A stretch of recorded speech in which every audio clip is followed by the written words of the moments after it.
طول ما اللي قدامك مش عارف يصنفك دماغه مش هتبقى سايبه في حاله. وصلت بقى بعد 4-5 شهور وبيعه واحده اتنصب علينا فيها، بعد ما بعناها نزلت الف في الشوارع ابيع ويب سايتس سنه 2007. لازم تبقى السكيل بتاعتك ان يبقى عندك اكتر من سكيل، وما تقولش انا عايز حاجه واحده. السلام عليكم. اليوم مش عارف السادس تقريبا، النهارده السادس تمرين جيم في السريع. في نقطة مهمة جدا وهي ان انا لاحظت ان السكرولينج عندي وان انا استخدم السوشيال ميديا بقى قليل جدا. يعني امبارح في الفيديو بتاع امبارح انا قلت الموضوع ده، بس امبارح بالليل بعد اليوم ما خلص شفت السكرين تايم بتاع السوشيال ميديا ولقيت ان انا بستخدم السوشيال ميديا عموما طول اليوم حوالي تلت ساعة. تلت ساعة بس طول اليوم. الواحد اصلا ما غيرش حاجة كتير في يومه، يعني الحاجة الوحيدة اللي انا غيرتها بس عشان الحركة دي تحصل او التغيير ده يحصل قررت ان انا اصور، بس اعمل حاجة بتنسيني اغلب الدنيا وبندمج فيها. لان كنت عشان ابطل حوار السوشيال ميديا ده او السكرولينج كنت بقى بمسح الابس، استخدم تطبيقات بتقلل مش عارف الايه، بس لما ما ركزتش مع الموضوع وعملت حاجة تانية بتشغل الوقت وبتخلي الواحد يبقى مندمج في حاجة تانية، لقيت ان انا ببساطة ما بقتش استخدمها. ويكون الموضوع اللي انت محتاجه انك تغير حاجة واحدة بس في يومك، تضيف حاجة واحدة بس تخليك تندمج فيها وتنسى اغلب اللي انت بتعمله. فبس إنه آثم قلبه والله بما تعملون عليم.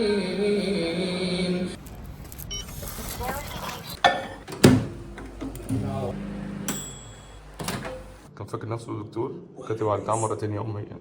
ايوه عامل شرطتين. اقل صيدلي في قول لنا يا صاحبي انت بتعمل ايه بعد اذنك؟ اكستراكت الكونتنت من القعده عشان نسلم رفعت اللي بيصور، عشان هو نشتغل. مين رفعت اللي بيصور؟ بصور دلوقتي مش عارف بصور في العموم. لا ماشي، لما بتروح تصور او هي بتبقى قد ايه؟ بتدوسها قد ايه؟ القعده ولا التجهيز؟ القعده.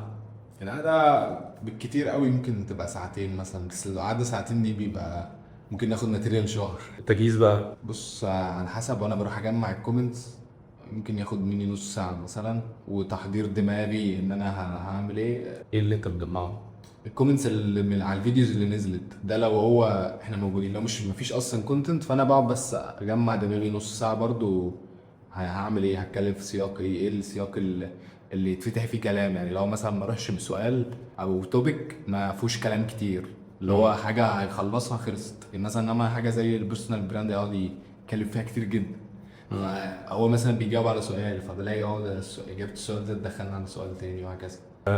الكومنتس والجزء طالع منك انت بناء على معرفتك بالشخص والمجال. يعني دي بتبقى مهمه، يعني ان انت تبقى محضر دماغك وعارف اصلا المجال، اللي هو مش مجمع اسئله وراك خلاص. يعني كان الدكتور مهندس ماركتنج سيلز اي حاجه. او لو في حد عايز يشتغل الشغلانه دي المفروض يبقى عنده سكيل ايه، مش تول، سكيل. ان هو يبقى عنده اكتر من سكيل، يعني هو ما ينفعش يبقى عنده سكيل واحده. عندك سكيل واحده مثلا شاطر فيها، بتعرف تكتب بس مش تبقى مناسبه ليك، بتعرف تصور بس مش تبقى مناسبه ليك. لازم تبقى السكيل بتاعتك ان يبقى عندك اكتر من سكيل، وما تقولش انا عايز حاجه واحده. يعرف يطلع الكلام من الشخص اللي قدامه. وبيعرف يكوميونيكيت حلو وبس. انت بص بتروح هو حاجات تدور كتير، انت بتروح تدور برضه بص هي حاجات كتير، بس انا الفكره في ان هي الناس عايزه حاجه واحده. يعني دلوقتي ما دي صعبه بقى في ان انت بتميكس بين حاجات كتير قوي. ما انت هتعرف تكوميونيكيت معاه، طب هتطلع ايه وهتطلعه ازاي في شكل عامل ازاي؟ يعني اصلا انا في اول قعدات كنت ممكن نقعد الساعتين دول نطلع منهم فيديوهين، بسبب ان انا بحاول افهم دماغه وبحاول افهم هو ايه الحاجات اللي بتنكشه ايه لا فاهم بيرد ازاي اصلا. فدي كانت بتاخد وقت، بس بجد هي السكيل انك بتكون بتعرف تعمل اكتر من حاجه. جامد. حاسس ان انت جامد. هيبقى نعمل معاك لقاء تاني مفصل تكون فطرت فيه. انا عايز افطر بجد. افطر ايه؟ تضرب الحته دي وتروح بقى ايه، تودي تعمل دوكيومنتري.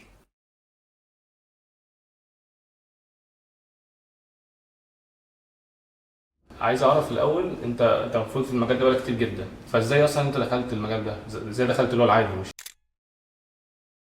صدفة واقف عند الكشك، واقفة ملهاش أي لازمة اللي هي بتاعت الشباب دي بنشرب في حاجة ساقعة. جه واحد صاحبي كان سابقني جامد، كان سابقنا، كنا مسمينه عبقرينه من كتر ما هو كان داخل بقى رامي نفسه في الديجيتال والنت سنة 2006 و7، ايام ما كان الموضوع يعني مفيش منتديات حرفيا فاهم. ده جه قال لي انا بعرف اعمل ويب سايت، تعرف تبيعه؟ قلت له ابيع لك ابوه، بس عرفني يعني ايه ويب سايت اصلا. شوف قد ايه احنا كنا بعيد فاهم. بس من هنا نزلت الف في الشوارع ابيع ويب سايتس سنه 2007. حرفيا شارع عباس العقاد ده، شارع مكرم عبيد، شارع مصطفى النحاس، شارع فاهم كل المربعات اللي حوالين المنطقه بتاعتي دي انا كنت بمشيها محل محل، ايا كان انت بتبيع ايه. والله في ناس كانت بتبص لي نظرات انت مش متخيل، اللي هو حد مثلا بتاع عارف بيبقى في ناس مثلا بتعمل محل بيبيع لك، عارف النجفه بيبقى فوقيها كورنيشه كده مدوره، في محلات بتبيع مثلا الحاجات دي، اللي هو حد مش هي يعني هيجي اكلمه في ويب سايت وديجيتال وبتاع، هو دماغه في ان هو انا عندي البتاعه دي عايز ابيعها بالفلوس دي، فكك من اللي انت بتقوله. حرفيا كنت بتشتم بالنظرات، اللي هو ايه اللي انت بتقوله ده؟ لا انا بقى كنت بمشي محل محل جنب جنب، يعني اخد الجنب من عباس العقاد اليمين، امشي امشي امشي امشي اوصل للاخر، اقوم معدي الشارع وراجع اهو ده كده فاهم، لحد ما وصلت بقى بعد 4-5 شهور وبيعه واحده اتنصب علينا فيها. بعد ما بعناها اكتشفت بقى، لقيت ان في حاجه نورت، لقيت ان هو ايه ده في هنا عالم انترستنج جدا، انا ضعيف فيه قوي، مش عارف اتحرك. ابتدى من هنا يستهويني بقى الموضوع. لما اتمرمطت مرمطه شويه في فرع من فروعه استطعمته، فمن ساعه ما استطعمته مش عارف ابطل. كان في كتاب دخلت مع واحد صاحبي قبل كده، انه هو كان شايف ان الاستمراريه اوكي اللي هو تستمر في العموم. يعني انا بعمل حاجه كل يوم، حتى لو مش هغير حاجه، يعني مش هجدد، مش هحسن، مش هطور، هستمر بس. ده هيترتب عليه نتيجه حلوه في الاخر، لانه استمر بقى متقن. وانا كان عندي وجهه نظر ثانيه انه لازم يستمر، بس في نفس الوقت يحسن حاجه. يعني الاولى هتوصله، بس هتوصله حاجه عموما. يعني ممكن يعني هتوصله ان هو عمل الحاجه مظبوط بس يعني ده ليفل كده ليميت. انا مع المدرسه الثانيه طبعا، يعني في مدرسه اللي هو انت لو بتعمل الصح كل يوم هو لفتره طويله انت كده هتنجح. انت بقى عايز نجاح عادي ولا عايز نجاح غير عادي؟ الوصفه الاولانيه دي بتاعت نجاح عادي من اللي بنسمع عنه نقول والله برافو مجتهد. في نجاح نوع نجاح تاني بنقول اوف ده فظيع، ايه ده ازاي كده. نوع النجاح التاني ده ما بيجيش بالطريقه الاولانيه. الوصفه التانيه هو انك تبقى كل يوم احسن من اليوم اللي قبليه سنه صغيره جدا. لو عرفت تحافظ على السنه دي وعدى مثلا 10 سنين انت هتبقى التنين مجنح نسبة لمن 10 سنين للحظة اللي انت بتبقى فيه. ليه؟ بتزيد سنة كل يوم، زي ما المية بتكسر الصخرة. بتكسرها ازاي؟ نقطة كل ثانية. بعد سنتين هتلاقي الصخرة اتكسرت. مش منطقي خالص انه يحصل. فاهم؟ ايه بقى الفكرة؟ انت عايز شيء مش منطقي، شيء غير عادي، يبقى لازم تدفع ثمن غير عادي. ايه الثمن الغير عادي؟ انك ما تبطلش تعلي على نفسك، ودي اصعب حاجه في الدنيا. انت مش متخيل قد ايه النفس البشريه بتهدى وبترتاح اول ما بتحس بسنه اتشيفمنت. اول بس تحس انك انت جبت جون حلو تحس انك محتاج بقى تريح. انت بقى المينتاليتي المفروض تبقى العكس، اول ما تجيب جون حلو تقلق ازاي هجيب جون احلى. اللي بيفكر كده بقى هيوصل، لكن اللي بيفكر انا هجيب جون حلو يبقى انا خلاص معايا بيرميشن اريح لها شويه. ده مهما كان نجم النجوم في لحظه ما في مجال ما، بص عليه كمان شويه هتلاقيه واقع. في مشكله او صوره ذهنيه عند الناس، اللي هو ايه، الشغلات اللي زي المهندس والدكتور والمحامي ومش عارف ايه، دي شغلات حقيقيه. عارف ان المصطلح ده اللي هو مهندس بيروح المصنع، دكتور بيروح المستشفى ومش عارف ايه. انت بقى شغال في الماركتنج، ده مش شغلانه. يعني في ناس كتير قوي، في ناس صحابي اعرفها شغالين مثلا فيديو اديتورز وشاطرين وكل حاجه، بس يقول لك يا عم الشغلانه دي مش ثابته، ده حاجه مؤقته كده وهروح بقى اشتغل حاجه تانية. الصوره الذهنيه دي لو حبيت ان انا اكسرها او اواجه حد بيها، المفروض اقول له ايه؟ او لا المفروض ما تقولوش، لا المفروض تخلي فعلك، انا اسف يعني في الكلمه، يكتم له بقه. فانت دلوقتي انا ما اقدرش يعني وليكن انت متقدم لواحده فابوها اللي هو يعني حماك يعني بيقول لك ايه شويه الفيديوهات اللي انت بتعملها لي دي، هي دي تاكل عيش؟ هي دي تفتح بيت؟ وري له البيت بيتفتح ازاي. لو هي صح هتقدر توري له. فانت تيجي تقول له يا عم ده انا جاي اخد بنتك بشنطه هدومها. ازاي حد بيشتغل شغلانه مش حقيقيه يقدر يعمل حاجه زي دي؟